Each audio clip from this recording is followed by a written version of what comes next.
This video contains discussion of drug addiction, psychosis, panic attacks, and life-threatening risks connected to synthetic substances.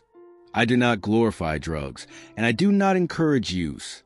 The purpose of this video is educational and psychological, to explain how synthetic drugs can change the brain, emotions, and behavior, and why the consequences can be fast, severe, and unpredictable.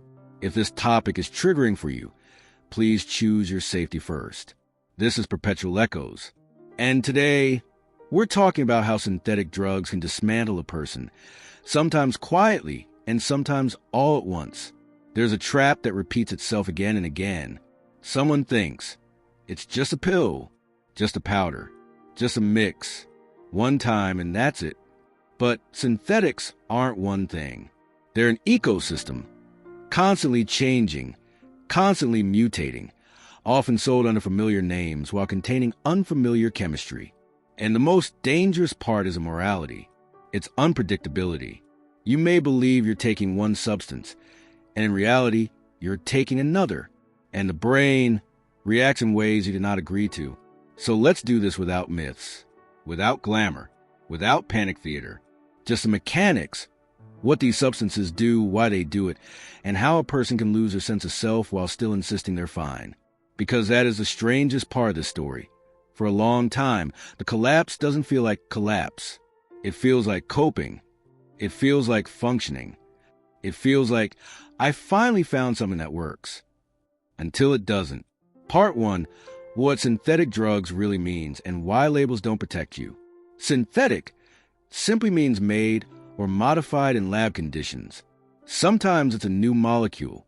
Sometimes it's an analog, chemically tweaked to mimic the effect of a known drug, while bypassing laws, tests, or expectations. But on the street, synthetic drugs aren't presented as chemistry. They're presented as stories. This is like weed. This is like MDMA. This is like a benzo. This is like a painkiller. This is like coke. This is like speed. And the story is often the most dangerous ingredient. Because the real pattern behind synthetic markets is this. Names stay the same while contents change. Batch to batch, dealer to dealer, city to city, week to week. And that means one person's "I was fine" becomes another person's emergency. In the synthetic world, the categories that most often destabilize a mind look like this. Synthetic cannabinoids, often sold as spice, K2, herbal blends. These can act very differently than cannabis. Some are far more intense and far more chaotic for the nervous system, triggering panic, paranoia, hallucinations, and prolonged dissociation. Synthetic stimulants, including many cathinones, sometimes called bath salts, flakka, or simply salt in slang. These can produce extreme arousal, aggression, sleeplessness, compulsive behavior, and paranoid psychosis, especially when combined with dehydration and days without sleep. Synthetic opioids, including highly potent fentanyl analogs. The dominant risk here is respiratory depression and overdose, but psychologically, they can also rapidly reinforce addiction to the brain's reward learning, shrinking the person's world down to one need. Designer benzodiazepines often underestimated because they look medical.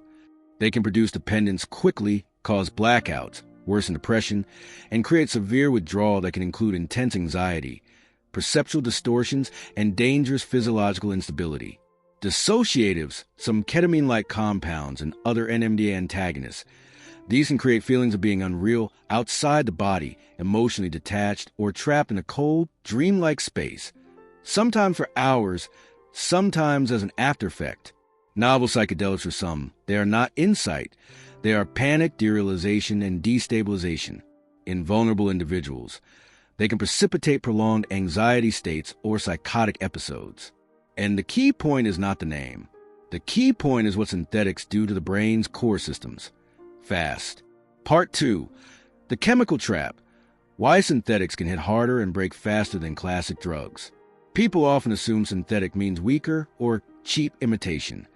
But in pharmacology, synthetic can mean something else entirely. Higher potency, stronger receptor binding, longer duration, different breakdown products, unpredictable dose response, more toxic side effects, no cultural knowledge about safe use. No stable supply consistency. No reliable expectation. Classic drugs are dangerous too. No romanticizing. But many have a longer history of human exposure, more research, more established harm narratives. With synthetics, you're often dealing with compounds that outpace education, outpace medical familiarity, and outpace even the user's ability to understand what happened to them. The brain is not built for sudden, extreme signals.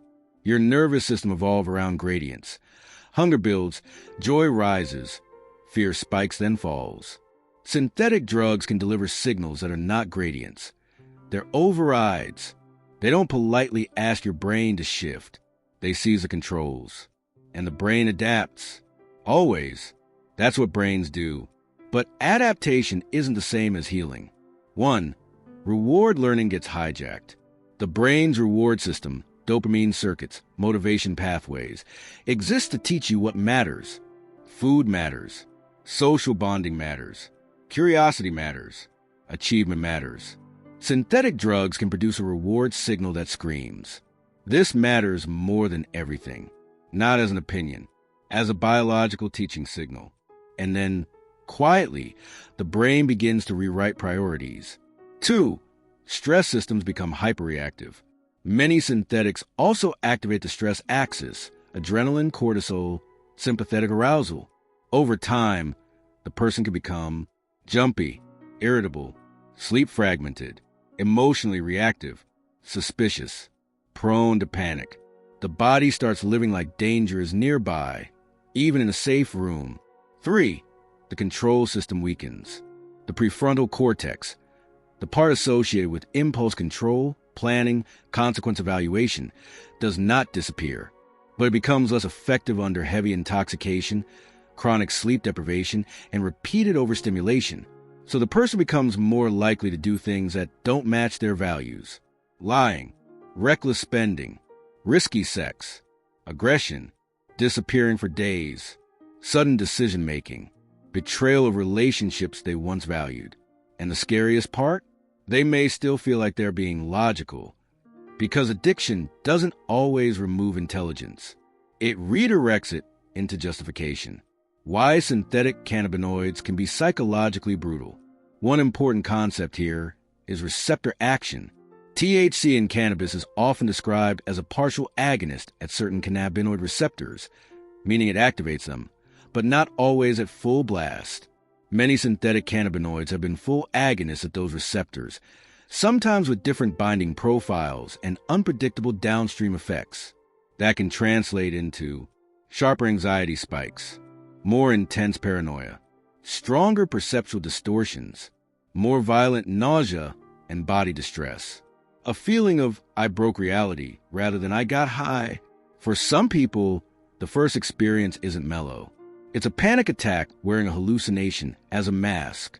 Why synthetic stimulants can build psychosis like a machine. Stimulants increase arousal and dopamine signaling. In the short term, that can feel like energy, confidence, focus, social boldness, appetite suppression, drive. But the long-term pattern can be a staircase into paranoia. Sleep reduces, appetite reduces, hydration reduces, stress rises, sensory sensitivity increases, thoughts accelerate, suspicion appears. The mind begins searching for patterns. The world becomes hostile. Psychosis becomes reasonable inside that state. And once psychosis is present, the person may not interpret it as symptoms. They interpret it as truth finally revealed. Why designer benzos can trap a person in calm that is actually erosion. Benzodiazepine-like substances can feel like relief. Anxiety disappears, the mind softens. But the hidden costs can be severe. Memory gaps, blackouts, emotional flattening, increased depression, dependence that develops quietly, withdrawal that feels like terror, unreality, and internal vibration. A person can begin using them not to feel good, but to avoid feeling unbearable. And that is one of the fastest roads into a closed loop. Part 3, Psychological Deformation. How a person loses a self without noticing. When people imagine addiction, they imagine a dramatic before and after. A sudden fall, a visible collapse. But psychological deformation is often slow. It's not a single moment. It's a sequence of small compromises that change identity. At first, it's a tool. I'll use this to sleep. Then it's a strategy. I need this to get through the day. Then it's a rule. I can't be okay without it. Then it's a worldview. Life is unbearable unless I have an exit. And somewhere in that process, the person's relationship with emotions changes. The self is partially made of emotional continuity. Your identity is not just your name and memories. It's also your internal continuity, the way your emotions respond to reality. You feel stress, then you regulate. You feel sadness, then you mourn. You feel anger, then you set boundaries or reflect. You feel boredom, then you create. Synthetic drugs can interrupt that cycle and teach a new lesson. When an emotion rises, remove it immediately, not understand it, not integrate it. Remove it. And the more often a person does this, the less trained they become at being human. Without an override, emotional outsourcing, there's a psychological shift that happens quietly. Anxiety is no longer something you regulate. It's something you chemically silence. Confidence is no longer something you build. It's something you borrow. Pleasure is no longer something you cultivate. It's something you trigger. Rest is no longer something you earn. It's something you force. This creates a fragile self, one that works only under a substance contract. The shrinking of the inner world. Addiction narrows life. At first, a person still has interests. They still laugh at the same things. They still feel love. But gradually, the range compresses. Everything becomes evaluated through one question. Does this move me toward relief? Work becomes a way to fund relief. Relationships become either supportive of relief or obstructive. Hobbies become irrelevant because they do not provide immediate relief. Future goals feel fake because the nervous system is stuck in present craving. And eventually, the person can experience a terrifying emptiness. No desire for ordinary pleasures. No satisfaction from achievements. No interest in people they used to love. No patience for slow progress. A feeling of nothing is real. This is not a moral failure. It's neuroadaptation plus psychological learning. But it can still destroy life. The split, public self versus private self. One of the most damaging aspects is the split. The person keeps a public version. I'm okay. I'm just stressed. It's not that serious. I can stop anytime. You're overreacting. And a private version. I need it. I hate myself for it. I can't face the day. I don't know how to be normal now. If you knew the truth, you'd leave. The split breeds shame. And shame is fuel for more use. Because shame is an emotion that begs for escape. Part 4. The Paranoid World. Psychosis, panic, and why the brain paints horror. Now we enter the territory that scares people the most. Paranoia and psychosis. Let's define it carefully. Paranoia is not just worry. It's the feeling that threat is intentional, targeted, and hidden. Psychosis is not just weird thoughts. It's a break in reality testing, hallucinations, delusions, disorganized thinking, or profound distortion of what is real and what is imagined. Synthetic drugs can precipitate these states, especially in people with vulnerability, trauma, chronic stress, sleep deprivation, or underlying mental health conditions. But even without a prior diagnosis, the combination of chemicals plus lack of sleep plus fear can produce a mind that turns against itself. Why paranoia feels convincing. The brain is a prediction machine. It constantly tries to explain sensory data and emotional signals. If your nervous system is flooded with adrenaline and dopamine, the brain concludes something important is happening. Something urgent is happening. Then it searches for a cause. And under intoxication, with impaired control systems, the brain can accept explanations that sober you would reject. A creak in the hallway becomes someone is inside. A stranger's glance becomes a no. A phone vibration becomes they're tracking me. A random pattern becomes a message. The brain is doing what it always does, trying to make meaning. It just has corrupted inputs and impaired filters. Sleep deprivation is gasoline on this fire. Many synthetic stimulant patterns involve long periods without sleep. Sleep is not optional for mental stability. It is the maintenance system for perception, emotion, and cognition. When sleep collapses, the brain becomes hypervigilant, more likely to misinterpret stimuli, more emotionally reactive, less able to reality check, more prone to intrusive imagery. In that state, paranoia is not a thought. It's an atmosphere. The room itself feels dangerous. The inner horror movie. Here is what people often don't understand. Psychosis is not always dramatic voices and visions. Sometimes it is subtle, creeping, almost plausible. It starts as a sense of being watched, a sense that coincidences are connected, a sense that people's tone has hidden meanings, a sense that your thoughts are not private. Then it escalates into certainty. And once certainty is present, arguing rarely helps. Because psychosis is not a debate. It's a state. Panic attacks when the body becomes a threat.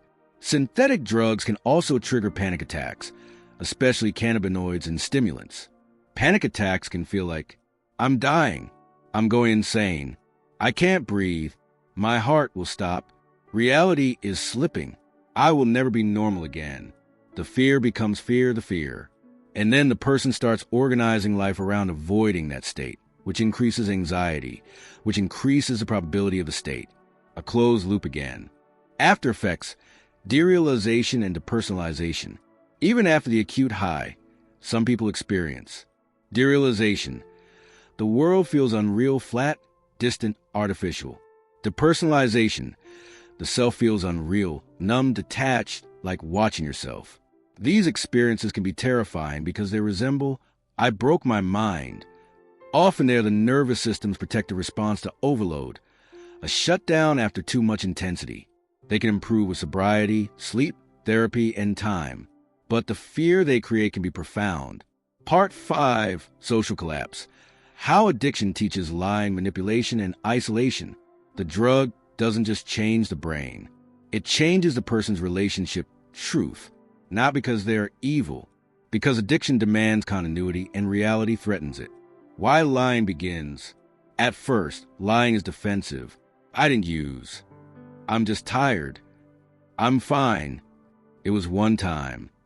Then it becomes strategic. I need money for something else. I was with a friend. I lost my card. I had a panic attack. That's why I disappeared. Then it becomes automatic. Because telling the truth risks consequences. Loss of trust, loss of access, loss of relationships, forced boundaries. And addiction hates boundaries. Because boundaries interfere with relief. Manipulation without villainy. Many people who develop addiction were not manipulative before. But addiction can teach behaviors like guilt tripping, minimizing, blaming, promises that aren't kept, emotional outbursts to end conversations, playing people against each other, turning concern into control, turning accountability into attack. This is not to excuse it. It hurts people. It destroys trust. But understanding it matters because families often ask, why is he acting like a stranger? Why does she lie so convincingly? Because addiction creates a new hierarchy. First, avoid withdrawal / avoid crash / avoid panic. Second, secure supply. Third, manage perception.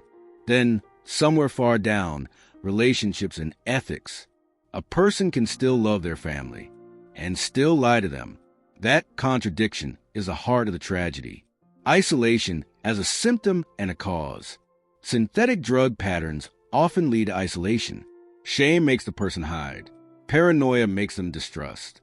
Sleep disruption makes them avoid daylight life. Cognitive decline makes conversation difficult. Guilt makes them withdraw from good people. Drug networks replace healthy networks. Then isolation intensifies the need for escape, and the loop tightens again. The family system gets pulled into orbit. Loved ones often develop their own trauma responses. Hypervigilance, watching, checking, scanning. Controlling behaviors, attempts to force stability. Enabling, covering consequences to reduce chaos. Burnout, resentment mixed with guilt. Grief for the person who is still alive but not present. This is why addiction is not just individual, it's relational. And synthetic drugs, because of their volatility, can produce especially chaotic cycles. Sudden crashes, sudden disappearances, sudden paranoia, sudden medical emergencies. Part 6. The Path Back. Can the mind recover after a synthetic storm? Recovery is possible, but recovery is not just stopping the substance. It's rebuilding the self. And rebuilding the self takes time, because the brain and body must relearn regulation. Stage 1, safety and stabilization. For some people, the first requirement is medical stabilization, especially with severe withdrawal, particularly from sedatives, opioid dependence, psychosis, suicidal depression, dehydration and malnutrition, prolonged insomnia. This is not weakness. This is physiology. When the nervous system is in crisis, willpower is not enough. Professional care can be life-saving. Stage 2, restoring sleep, appetite, and rhythm. A person cannot think clearly without sleep. They cannot regulate without basic bodily stability. Early recovery often looks painfully small. Consistent bedtime, hydration, real meals, sunlight, gentle movement, low stimulation environment, reduced chaos, predictable routine. And yet these small things rebuild the foundation. Stage 3, post-acute withdrawal and emotional rebound. Even after stopping, many people experience a period where the brain feels broken, low motivation, anhedonia, no pleasure, irritability, anxiety spikes, mood swings, brain fog, cravings triggered by stress, places, people, music, time of day. This is where many relapses happen, not because the person wants to party, but because they want to stop feeling empty and raw. Understanding this stage is critical. It's not proof of permanent damage. It's often the brain recalibrating. Stage 4, treating the reasons, not just the behavior. Long-term recovery usually requires addressing what the drug was doing for the person. Common functions include numbing trauma, reducing social anxiety, escaping depression, boosting confidence, replacing connection, managing untreated ADHD symptoms, self-medicating mood instability, coping with grief and shame. If those underlying pressures remain untreated, the mind will keep searching for an override. Therapy, support groups, psychiatric treatment when needed, and stable social support can turn recovery from white-knuckle resistance into actual transformation. Stage 5, identity repair, becoming someone again. This is a quiet miracle, the return of the self. At some point, if recovery holds, a person starts to notice. Laughter feels real again. Music hits again. Food has taste again. Mornings stop feeling like punishment. The world becomes three-dimensional. Trust slowly returns. Shame loosens its grip. But identity repair also involves grief, because people often mourn. Time lost, relationships damaged, opportunities missed, the person they used to be, the innocence of before. Recovery isn't just getting better. It's making meaning out of what happened without romanticizing it. Will there be permanent damage?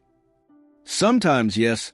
Some consequences can persist, especially after severe episodes, repeated overdoses, prolonged psychosis, or chronic heavy use. Possible long-term or lingering effects may include increased vulnerability to anxiety and panic, persistent sleep sensitivity, cognitive slowing or attention problems, susceptibility to derealization under stress, trauma symptoms from frightening intoxication experiences, relapse vulnerability in certain emotional states. In some cases, recurring psychotic episodes, particularly if there is underlying predisposition. But it is equally important to say this. Many people improve dramatically with sustained sobriety, proper treatment, stable life structure, and time. The brain is plastic. It can recover more than people expect. The most dangerous lie is fatalism. I'm already ruined, so it doesn't matter. That lie kills motivation. And motivation is one of the first things the brain must relearn. Part 7. A clear picture. How synthetic drugs take over emotions. Let's return to the core psychological theme you asked for: how a person loses themselves while still believing they're in control. Here is how it often unfolds. Phase A: enhancement. I can finally breathe. I can finally talk. I can finally sleep. I can finally work. I can finally feel something. The drug is experienced as a solution, and the person begins to trust it. Phase B: substitution. The drug becomes the first response, not the last resort. Stress, use boredom, use conflict, use loneliness, use fear, use shame use. The person stops practicing emotional skills because the drug does the job faster. Phase C: narrowing. The world shrinks. The nervous system becomes tuned to one frequency: relief. Everything else feels slow, dull, pointless. Relationships become burdensome because they require reality. Phase D: distortion. The person's thinking changes to protect the habit, minimizing, rationalizing, blaming others, changing friend groups, rewriting history, promising and breaking promises. And this distortion is not always conscious. It's often an automatic defense against shame. Phase E: replacement. At the deepest stage, the drug isn't something the person does. It's something the person is organized around. Emotions are no longer signals. They are threats. And the person begins to fear sobriety. Not because sobriety is bad, but because sobriety reveals pain, consequences, and emptiness. That's why recovery requires more than stopping. It requires learning to tolerate being a human being again. Part 8. If this is close to you, a grounded, non-dramatic reality check. If you are watching this and you recognize yourself or someone you love, here are a few truths that matter. You do not need to hit rock bottom to get help. That story is romantic and deadly. You can choose intervention earlier. Acute psychosis, severe insomnia, or overdose signs are medical emergencies. If someone is hallucinating, severely paranoid, hasn't slept for days, is not making sense, is dangerously agitated, or has breathing problems, seek urgent medical help immediately through your local emergency services. Do not try to talk them out of it. Shame is not treatment. Shame may produce promises, but it rarely produces stable change. People recover when they feel accountable and supported. Recovery is not linear. Relapse can be part of the process, but it is not permission to give up. You are allowed to set boundaries. Supporting someone does not mean sacrificing yourself. Families burn out when they confuse love with limitless tolerance. Closing: why this video exists. This video isn't here to entertain you with darkness. It's here to name a reality that too many people underestimate. Synthetic drugs are not a phase you can always walk away from. They can alter the brain fast. They can trigger paranoia fast. They can take the steering wheel from a person who still believes they are driving. And if you're on the edge right now, if you're using Survive, I want you to hear one sentence clearly. Needing help is not shameful.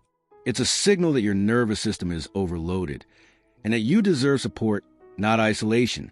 If this kind of psychological documentary content resonates with you, you can support the channel in a simple but meaningful way.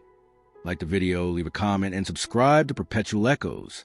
It helps the algorithm show reflective, educational content to more people who might genuinely need it. Take care of your mind. Protect your sleep. Protect your future self. And if you're trying to come back from a synthetic storm, keep going.